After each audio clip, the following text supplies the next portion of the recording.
오늘은 내가 그를 고치리라 라는 제목으로 말씀의 은혜를 나눌 수 있도록 하겠습니다. 오늘 본문은 어제 이어지는 것으로 우상 숭배 죄를 지은 유다 백성을 향해 진노하시는 하나님께서 어떻게 그들을 회복시키시는가, 그 회복의 과정을 증거하고 있습니다. 자, 궁극적으로 하나님께서는 왜 죄를 지은 유다 백성을 회복시키십니까? 이는 그들이 하나님의 택하심을 입은 백성이었기 때문입니다. 유다 백성을 향한 하나님의 택하심은 어디에서부터 시작될까요? 바로 창세기 12장 갈대아 우르에 살던 아브라함을 하나님께서 말씀으로 부르시고 그가 믿음으로 응답하여 길을 나설 때 믿음의 자손을 향한 하나님의 구원의 약속이 시작되었던 것입니다. 바로 믿는 자들을 향한 택하심의 은혜가 시작되었다라고 볼 수 있습니다. 그러기에 구약에서는 이스라엘 백성이라는 민족적인 선택이 강조되지만 사실은 하나님께서 아브라함을 통하여 당신이 택하신 믿음의 사람들에 대해서 끝까지 책임지시는 믿는 자들을 향한 은혜를 이야기하고 있다라고 볼 수 있습니다. 자, 그렇다면 오늘날도 마찬가지입니다. 하나님께서 십자가 은혜로 말미암아 구원받은 백성들을 성령으로 끝까지 이끄신다는 사실을 우리가 잊지 말아야 됩니다. 오늘 14절을 보면요, 하나님께서 내 백성의 길에서 거치는 것을 제하여 버리신다, 그렇게 말씀해주고 있습니다. 성결케 하신다는 것입니다. 하나님께서 당신의 백성들이 믿음의 길을 걸어갈 때 당신의 능력으로 우리를 성결케 해주시겠다라고 약속해 주시는 것입니다. 근데 어떠한 과정을 통해서 그렇게 성결케 해주시나, 어떠한 과정을 통해서 우리를 회복시키시나, 그거에 대해서 나온 것이 오늘 본문의 말씀이다 볼 수 있습니다. 15절 말씀을 제가 한번 읽어볼까요? 15절 말씀 한번 보세요, 여러분. 지극히 존귀하며 영원히 거하시며 거룩하다 이름하는 이가 이와 같이 말씀하시되 내가 높고 거룩한 곳에 있으며 또한 통회하고 마음이 겸손한 자와 함께 있나니 이는 겸손한 자의 영을 소생시키며 통회하는 자의 마음을 소생시키려 함이라 했어요. 지극히 높으신 하나님께서 말씀하시되 내가 높고 거룩한 곳에 있으며 이렇게 말씀하십니다. 이 말씀이 뭡니까? 하나님께서 당신의 백성을 회복시킬 때 하시는 우선적인 영적인 과정이 뭐냐? 첫 번째가 뭐냐면 바로 하나님을 인식하게 해주신다는 것입니다. 하나님의 계심을 알게 하시며 하나님만이 전능하신 주관자이심을 깨닫게 하신다는 사실입니다. 여러분, 사실요, 인간이 죄로 인해 타락해서요, 그 본성으로는 하나님을 찾을 수 없습니다. 그런데 하나님께서는 그러한 인간에게 당신을 찾을 수밖에 없도록 그 길을 인도하실 때가 있다는 거예요. 하나님을. 가장 대표적인 것이 자기의 실패와 한계를 철저히 경험하게 되거나 여러 상황을 통해서 인간이 얼마나 악한지를 깨닫게 되면 자연스럽게 사람의 마음이요, 인간을 향해 가는 것이 아니라 어디를 향해 간다는 거예요?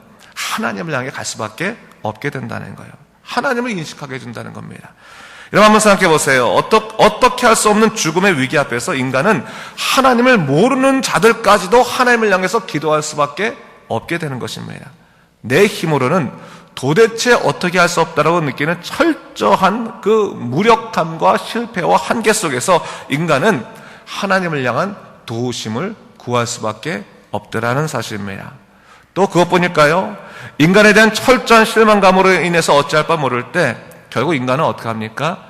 내 주 하나님이 내 삶의 유일한 이유임을 고백할 수밖에 없게 되더라는 것입니다. 그래서 여러분, 하나님께서 당신이 있음을 깨닫게 하실 때요, 우리에게 주시는 마음이 뭐겠어요? 오늘 15절에 나온 것처럼 뭐예요? 겸손의 마음과 통회의 마음이라는 거예요. 이 두 마음을 주신다는 거예요. 자기를 내려놓는 마음, 자기를 주장하지 않고 하나님 저는 주님 앞에서 아무것도 아닙니다. 자기를 내려놓는 마음과 뭡니까? 하나님 저는 죄인입니다. 저는 제 모든 것들을 주님 앞에 다 자백합니다라고 하는 통회의 마음, 회개의 마음을 주시더라라고 하는 거예요. 바로 이 겸손과 통회의 마음이 하나님께서 우리를 회복시키시는 하나의 과정이 있다는 것을 이야기하고 있는 것입니다. 여러분, 하나님께서는요, 겸손한 자의 영을 소생시키시고 통회하는 자의 마음을 소생시키신다, 그렇게 말씀해 주십니다. 그렇죠. 하나님 앞에서 나를 주장하지 아니하고 오직 하나님의 은혜만을 구하는 그 영혼들은 소생될 수밖에 없습니다. 하나님은 인간을 궁극적으로 구원하기를 원하시는 분이시기 때문에 사실 여러분 잘 아실 게 뭐냐면 그분의 관심은 우리의 썩어질 육체보다도 우리의 영혼에 있다는 사실을 우리가 잊지 말아야 되는 거예요. 하나님께서는 당신의 백성들을 회개시키심을 통해서 그 영혼을 새롭게 하시는 거예요. 그 마음을 새롭게 하시는 것입니다. 여러분, 우리가요, 하나님 앞에서 자기의 죄를 자복하고 회개하면요, 그 마음이 회복되는 것을 볼 수 있어요. 사실 여러분, 이 마음이라고 하는 것이요, 이게 다른 거로 회복되는 것이 아니라 사랑의 마음을 통해서 회복되거든요. 사랑을 통해 회복되거든요. 근데 이 회개라고 하는 것이 자기의 죄와 허물을 하나님께 온전히 자복함으로 인해서 뭐예요? 하나님의 전능하신 그 놀라우신 사랑을 우리의 삶 가운데 끌어오는 역할을 하게 되는 거예요. 그렇기 때문에 하나님 앞에서 내 죄와 문제들을 자복하게 되면 나를 고치시려는 하나님의 사랑, 나를 용서하시고 나를 세우시려는 그 하나님의 사랑을 경험하게 되면서 우리의 마음이 진정한 자유함이 시작되게 되는 것입니다. 그리고 그 죄로 인해서 징별의 두려움을 겪게 되는 그 인간들이 하나님의 용서를 경험하게 되면서 그 심령이 자유케 되는 것을 경험하게 되는 것이죠. 그러면서 일어나는 회복 과정이 뭐겠습니까? 바로 하나님의 뜻을 분별할 수 있는 영적인 분별력이 우리 삶 속에 일어나기 시작한다는 거예요. 그 16절부터 18절까지 또 제가 한번 읽어볼 테니까 성경 말씀 보세요. 내가 영원히 다투지 아니하며 내가 끊임없이 노하지 아니할 것은 내가 지은 그의 영과 혼이 내 앞에서 피곤할까 함이라. 그의 탐심의 죄악으로 말미암아 내가 노하여 그를 쳤으며 또 내 얼굴을 가리고 노하였으나 그가 아직도 패역하여 자기 마음의 길로 걸어가도다. 내가 그의 길을 보았은즉 그를 고쳐줄 것이라. 그를 인도하며 그와 그를 슬퍼하는 자들에게 위로를 다시 얻게 하리라.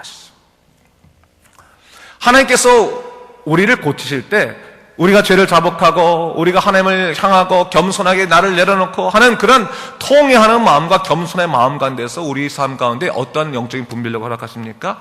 하나님의 뜻을 분별할 수 있는 그러한 영적인 분별력을 허락하시는데 우선적으로 뭐예요?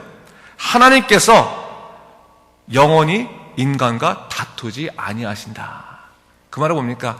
하나님께서 끊임없이 나를 징벌하시는 분 아니시고 하나님께서 끊임없이 나를 괴롭히시고 노하시는 분이 아니시고 뭡니까? 우리가 자복하고 내려놓을 때 우리를 용서하시고 회복하시는 분이라는 것을 깨닫게 된다는 거죠. 그러면서 어떤 것을 분별하게 되는 것입니까? 그렇다면 우리 안에 있는 그 죄악은 결국 왜 시작된 것이냐? 17절 말씀 보니까 인간의 탐심의 죄악으로 말미암아 시작됐다는 거예요. 하나님께서 그걸 기뻐하지 아니하신다는 거예요. 탐심으로 말미암아 살아가는 그 죄의 길에 대해서 하나님께서는 그냥 두지 아니하시고 그것을 우리에게 훈계하시고 또한 우리를 가르치시면서 당신의 그 삶으로 당신 원하시는 삶으로 이끌어 가시더라는 거예요. 때때로 여러분은 하나님이 사랑하는 사람은요, 하나님께서 주시는 연단의 시간도 있을 수 있는 거예요. 하나님께서 가르치시기 위해서 우리 마음 가운데 고민과 고통을 줄 때도 있습니다. 그러나 그 가운데서 우리가 회개하고 주님을 온전히 바라면 우리는 하나님 안에서 온전히 회복하는 것이 무엇인지 알게 되는 것이고 그럼을 통해서 우리는 더욱더 굳건한 삶 살게 되는 것입니다. 여러분 독감주사 맞아보셨죠? 독감주사 넣는 그게 뭡니까? 작은 바이러스 아니겠습니까? 작은 그 독감 바이러스 넣어가지고 우리 몸이 그것을 이겨내서 뭡니까? 더 큰 질병, 이 독감을 이겨낼 수 있도록 만들어주는 게 그게 방식 아니겠습니까? 그게 백신이라는 거 아니겠습니까? 때때로 하나님께서요, 우리에게 정말로 큰 죽음 면하게 하시려고 작은 고통 주실 때 있는 거예요, 여러분. 그걸 두려워할 것이 아니라, 그걸 원망할 것이 아니라, 우리가 삶의 고통과 어려움이 있다 할지라도 내 주 하나님이 나를 회복하시고 이끄시는 것이 무엇인가를 우리가 기대하고 살펴보면서 하나님의 뜻 가운데서 굳건히 서가는 것이 얼마나 중요한지 모릅니다. 여러분, 작은 그 연단 앞에서 넘어지면요, 그럼 영원한 죽음 앞에서 여러분 우리가 후회하게 됩니다. 오히려 그 작은 연단 앞에서 하나님의 전능하신 그 회복의 역사를 기억하면서 우리가 자복하고 주님께 내려놓고 오직 하나님만 구하면 하나님께서 놀라운 역사를 허락하시면서 결국 승리의 삶이 무엇인지를 우리에게 가르쳐준다는 사실을 절대로 잊지 말아야 되는 것입니다.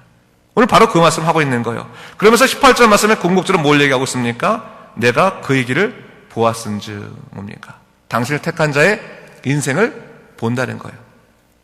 우리에게 가르칠 때도 있다는 겁니다. 삶의 어려움이 있을 때도 있다는 것입니다. 그러나 하나님께서 궁극적으로 원하시는 것이 뭡니까? 내가 그를 어떻게 할 거라고요? 고쳐줄 것이다. 고쳐줄 것이다. 여러분, 고쳐주다라는 말을 잘 이해해야 되는데 고쳐주다의 그 전제가 뭡니까? 망가졌다는 거예요. 인간은 어떻게 보면 태생적으로 하나님을 알지 못하고 태어난, 하나님의 형상이 깨어진 다음에 태어난 다음에는 망가진 상태에서 태어난 거예요. 망가진 상태에서 태어났기 때문에 내가 망가졌는지 망가지지 않은지도 구별하지 못하고 태어난다는 거예요. 그렇잖아요, 여러분. 여러분, 한 번도 정상을 경험해보지 않은 사람들이 어떻게 정상인 것이 무엇인지 구별할 수 있겠어요? 그렇지 않겠습니까? 그렇기 때문에 망가진 상태로 태어났지만 그가 하나님의 고치심을 경험한 다음에는 그가 어떻게 된 거야? 야, 내가 이전에는 망가진 삶이었구나, 잘못된 삶이었구나 깨닫게 되면서 더욱더 놀라운 하나님께 감사하는 그런 삶을 살지 않겠습니까? 그 감사함에 대해서 우리는 뭐라고 고백하는 거예요? 하나님의 은혜입니다라고 합니다. 내가 몰랐지만 하나님께서 전능하신 은혜로 나를 이끄셨습니다라는 것을 이야기하고 있는 것이죠. 그러면서 뭘 얘기하고 있습니까? 슬퍼하는 자들에게 뭘 주신다고요? 위로를 주시겠다. 여러분, 하나님 안에서 하나님께 모든 것들을 우리에 내려놓고 하나님께서 하나님 저를 위로하여 주시옵소서. 전능하신 하나님께서 세상 사람들 절대로 만지지 못할, 또 세상에 절대 줄 수 없는 그 정말 영혼의 평안함과 안식을 우리에게 허락하여 주시옵소서 라고 기도한다면 하나님께서 우리를 영적으로 회복하시게 되는 것입니다. 여러분, 하나님의 회복이 임하게 되면요, 내 삶의 문제를 구분할 수 있게 되고요, 그러면서 어떡합니까? 하나님께서 오는 회복이 무엇인지를 깨닫게 되고요, 그리고 그 회복에서 더욱더 놀라우신 기쁨을 누리게 되는 거예요. 여러분, 우리가요 감사하지 못하던 것들을 감사하게 되면 그거 정말로 큰 건 아니겠습니까? 여러분 생각해 보세요. 멀쩡히 움직이던 다리가 어느 순간 움직이지 않거나 멀쩡히 들리던 귀가 어느 날 들리지 않는다면 여러분 어떤 일이 일어나겠어요? 이전에는 감사하지 못하다가 큰일 났구나, 어떻게 하면 좋을까 하다가 다시 들리기 시작하고 다시 걷기 시작하면 너무너무 감사할 거예요. 그러면서 뭘 깨닫게 됩니까? 내가 왜 걷는 것에 대해서 감사함을 생각하지 못했을까? 내가 듣는 것에 대해서 왜 감사함을 생각하지 못했을까? 그걸 얘기할 게 아니겠습니까? 제가 얼마 전에 다큐멘터리 하나 봤거든요. 다큐멘터리 어떤 게 있냐면요, 맛에 관한 그런 다큐멘터리를 봤어요. 근데 거기서 어떤 장애가 있냐면요, 어떤 분이 갑자기 맛을 못 느끼는 거예요. 맛을. 어느 날 갑자기. 그러니까 그다음부터 보니까 밥 먹는 것처럼 고역이 없더라는 거예요. 혀가 미각을 발휘하지 못하니까 밥 먹는 거, 그리고 억지로 먹어야 되는데 먹을 때마다 정말 괴롭더라는 거예요. 그러면서 그가 뭘 얘기하냐면, 보통 사람은 모를 거라고, 진짜 다른 사람들 나는 다 멀쩡하다고, 손도 움직이고 눈도 보고 입도 보고 입도 말하고 다 하는데 뭐가 걱정이냐 하는데, 이 혀가 맛 하나 느끼지 못하니까 인생이 얼마나 힘들고 고통스러운지를 깨닫게 됐다는 얘기 하더라고요. 그러면서 맛을 느끼는 것이 얼마나 감사한 일인지, 옛날에 음식 투정하고 그랬는데 자기 몰랐다라고 하는 거죠. 근데 여러분, 어떻게 보면 인간이요, 태어날 때 혀의 미각을 잃어버린 채 태어난지도 몰라요. 하나님의 놀라우신 은혜의 역사를 맛보지 못하고 태어났기 때문에 항상 우리 혀가 어디로 가 있습니까? 죄의 길 가운데서 더 이 활락적인 맛을 구하는 쪽으로 가지 않습니까? 근데 정말로 우리가 정말로 하나님이 주시는 그 은혜의 맛을 되찾게 되면 어떻게 되겠습니까? 감사할 수밖에 없죠. 하나님, 왜 내가 이전에 몰랐습니까? 왜 이전에 내가 하나님 그 놀라우신 사랑의 역사를 내가 몰랐을까요? 그러면서 깨닫지 않겠습니까? 바로 그것을 얘기하고 있는 거예요. 19절 말씀 우리 한번 같이 읽어볼까요? 19절 말씀 함께 읽겠습니다. 시작. 입술에 열매를 창조하는 자 여호와가 말하노라. 먼 데 있는 자이든지 가까운 데 있는 자이든지 평강이 있을지어다. 평강이 있을지어다. 내가 그를 고치리라 하셨느니라. 여러분을 통한, 여러분을 향한 하나님의 위로의 말씀입니다. 뭡니까? 내가 너를 고치겠다. 내가 너를 고치겠다. 하나님께서 우리에게 오늘 위로의 말씀을 주시는 거예요. 그 위로의 말씀을 주시면 뭐라고 말씀하세요? 평강이 있을지어다. 평강이 있을지어다. 가까운 데 있는 자이든지 먼 데 있는 자이든지 어디에 있는 자이든지 내가 평강을 주리라 약속하시는 거예요. 여러분, 혹시 우리가 믿음 생활할 때 멀리 있다고 생각하지 않아요? 내가 혹시 멀리 있어서 하나님의 은혜를 누리지 못하고 있지 않을까라고 생각하지 않습니까? 하나님은 말씀하시는 거예요. 먼 데 있는 자든지 가까운 데 있는 자든지 내가 평강을 주어서 너를 고치겠다라고 말씀하시는 겁니다. 여러분, 하나님을 구하십시오. 하나님을 구하고 하나님만 바라는 사람들은 하나님 안에서 평강과 위로를 경험할 수가 있고, 하나님께서 고치시는 그 회복을 경험할 수 있는 것입니다. 하나님 안에 있는 것이 정답입니다. 그렇다면 하나님 밖에 있는 사람은 어떻게 될까요? 그것을 바로 20절과 21절 말씀에 얘기하고 있는데 제가 한번 읽어보겠습니다. 보세요, 여러분. 그러나 악인은 평온함을 얻지 못하고 그 물이 진흙과 더러운 것을 늘 솟구쳐내는 요동하는 바다와 같으니라. 내 하나님의 말씀에 악인에게는 평강이 없다 하셨느니라. 이게 하나님의 뜻입니다. 하나님을 알지 못하는 자, 하나님을 만나지 못한 자에게는 결코 그 마음에 진정한 평강이 임할 수 없다라는 것을 얘기하는 거죠. 그리고 그 심령이 뭡니까? 모든 더러운 것을 솟구쳐내는 요동하는 바다와 다를 바가 없다라고 얘기하는 겁니다. 여러분, 이 말은 뭡니까? 세상에서 진정한 평화를 얻을 수 있습니까? 세상에서 진정한 안식을 얻을 수 있습니까? 얻을 수 없다라는 거예요. 하나님께서는 딱 구분하십니다. 성경에서요, 복 있는 자와 악인으로 나누지 않습니까? 그렇죠? 네? 선인과 악인으로 나누지 않고요, 복 있는 자와 악인으로 나누는 거예요. 그렇죠? 의인이라는 게 뭡니까? 하나님께 의롭다 칭함을 받은 자가 의인인 거예요. 의로운 삶을 사는 게 의인이 아니라 의롭다 칭함을 받은 자가 의인일진데 그게 복 있는 사람이라고 말해요. 그렇죠? 그 악인은 뭡니까? 하나님을 모르며 세상만 의지하는 사는 사람들이 악인 아니겠습니까? 이 복 있는 자가 왜 복 있는 자입니까? 하나님의 평강과 은혜가 그에게 있고 하나님의 인도하심이 있을 뿐만 아니라 하나님의 회복이 항상 그를 향해 있기 때문에 그렇습니다. 여러분, 세상에 절대로 속지 마십시오. 세상에 넘어질 수도 있고 또 세상에 쓰러질 수도 있어요. 그러나 믿는 자들은 털고 일어나야 되는 거예요. 왜? 우리가 넘어졌다고 해서 우리가 머물 자리가 그 자리가 아니기 때문에 그래요. 우리는 하나님 나라로 돌아가는 그런 그 귀향자인 거예요. 귀향자. 하나님께 돌아가는 그 고향으로 돌아가는 본향을 찾아가야죠. 그렇죠? 네? 본향으로 돌아가는 사람들이 세상에 주저앉아서 여기가 내 집이니 내가 죽을 자리니 그러면 안 됩니다. 힘들어도 하나님께서 나를 회복하시니 그 길을 걷게 하실 때 성령께서 우리를 인도하셔서 치유하시고 인도하여 주실 것입니다. 여러분, 굳건히 하나님의 약속을 믿고 오늘도 항상 마음속에서 생각하십시오. 내 주 하나님의 약속이 있고 내 주 하나님께서 내게 말씀하신다. 내가 너를 고치리라. 내가 너에게 평강을 주리라 약속하셨다면 그 평강을 누리시며 살아가는 여러분 되시기 바랍니다. 오늘도 그 평강 가운데 하나님의 안식을 누리신 여러분 되시길 주님의 이름으로 축원합니다. 기도하겠습니다.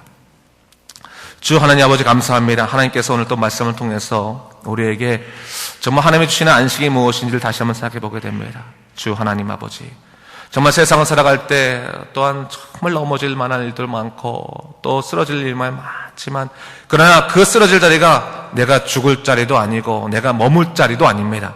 하나님 털고 일어나서 내 주 하나님께서 인도하시는 성령이 인도하시는 그 놀라운 역사 가운데서 하나님께서 약속하신 그 구원의 날을 향해서 걸어가도록 인도하여 주시옵소서. 믿음 가운데서 굳건하게 인도하여 주시옵소서. 예수님 이름으로 기도드립니다. 아멘.